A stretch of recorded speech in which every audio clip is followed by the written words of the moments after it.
Hello everyone, welcome to a HubNotes vlog. I'm sorry you're so far away, but I thought I'd ask the question, where are the road tests at the moment? And it's easily summed up by, well, the weather today actually. It's horrible. I'm just awaiting an MOT test on Shemi the Sherrard, slightly nervously.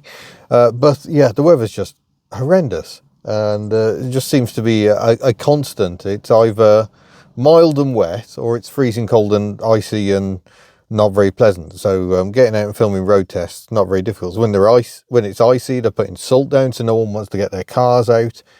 And we're also got the problem, we're limited by geography. We live in West Wales, which is miles and miles away from everywhere. And the short days, it gets dark too early. It just means there isn't actually much window for shooting tests. And I have to do a minimum of 2 tests, or it doesn't cover the costs of getting to wherever the cars are.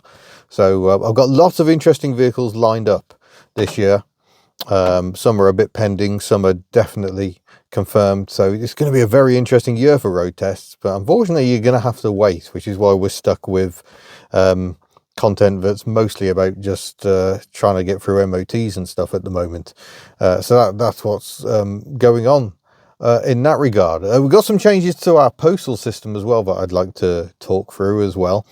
We've now opted to use the same Royal Mail system as Whiteland Restorations, the click and drop, I think it is, where we actually get the post collected from our house. So it sadly means an end to the "your items were taken to the post office by" section of our emails. Every time someone has bought something from our store in the previous 5 years now, I think maybe even 6 years of doing merchandise, we've always tried to tell you which car has taken your items to the post office, because it's always been a member of the fleet. Very occasionally we've done it on foot, but usually there's too much stuff, so we end up using a car for it. So we're saving a bit more environment and a bit more petrol, and when the postman comes to deliver our items, they're also taking away items for dispatch. So it's a new system, a new way of doing things.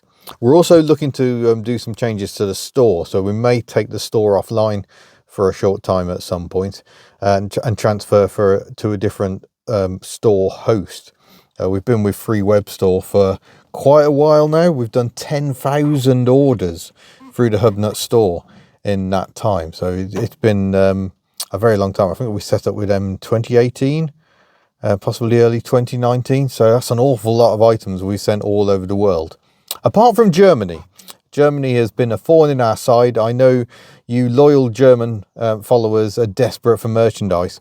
We are hoping to make some changes. It may be we can only send mugs and clothing, but it should be possible. If we use Incredible, who print our print-on-demand items, hoodies, some of the t-shirts and some of the mugs, we should be able to make it so they send them, and they might have a bit more luck than we've had. We've had so much trouble sending to Germany. We've started having trouble sending to the Netherlands as well. So we're hoping that Incredible, a bit more experience, they might know a few ways of avoiding some of the traps we seem to find ourselves in. And so, yeah, look out for changes on how we're doing store generally. And yeah, we're not entirely sure. Incredibles can't do the stickers and the calendars and the trunk models and other ad hoc stuff we get in, the cable ties. They can't do all of that. So they can't just take over everything. We will still definitely be doing some stuff ourselves.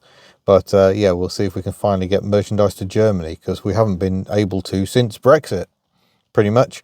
Not 100% convinced Brexit's to blame, but it certainly hasn't made life easier. Everything that now goes to Europe now needs a customs label.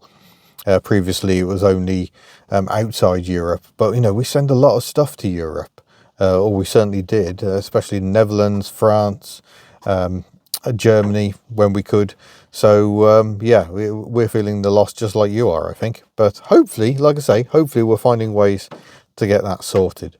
But just a quick HubNotes update. I'm sat here in Shemi, like I say, just waiting for the MOT. It's almost time to take her in. And I don't want to go and wait at the MOT station. It's better to have the engine nice and warm for the test. So I will drive up with a warm engine. That is the plan. But yeah, like I say, the weather is just absolutely disgusting.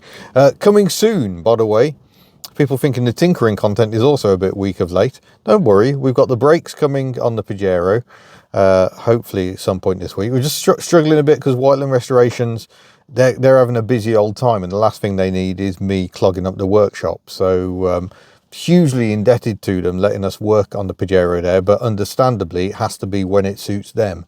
I can't just go in willy-nilly as and when I feel like it. They are running a business, so I've got to fit around that, and that is entirely fair enough. They are lovely people, and we're very fortunate to have them as friends. So the last thing I want to do is go stamping around and clogging things up when they're trying to do very, very, very impressive restoration work. Obviously, the sort of work you see them do on my channel probably isn't a fair reflection on what they're really capable of. Their day jobs, it's impressive. The paint finish, I mean, you've probably seen it on Giselle. Giselle had the rear quarter repainted by Whiteland Restoration, and it's absolutely seamless. You cannot tell where Lewis's paint ended and the paint that was already on the car begins. It's a very high standard. But anyway, I'm waffling on. That's the end of this one. It was just basically to update you with wider or no road tests and what sort of content you can see soon. So hopefully 2CV engine rebuild will actually get underway. So see you soon. Bye.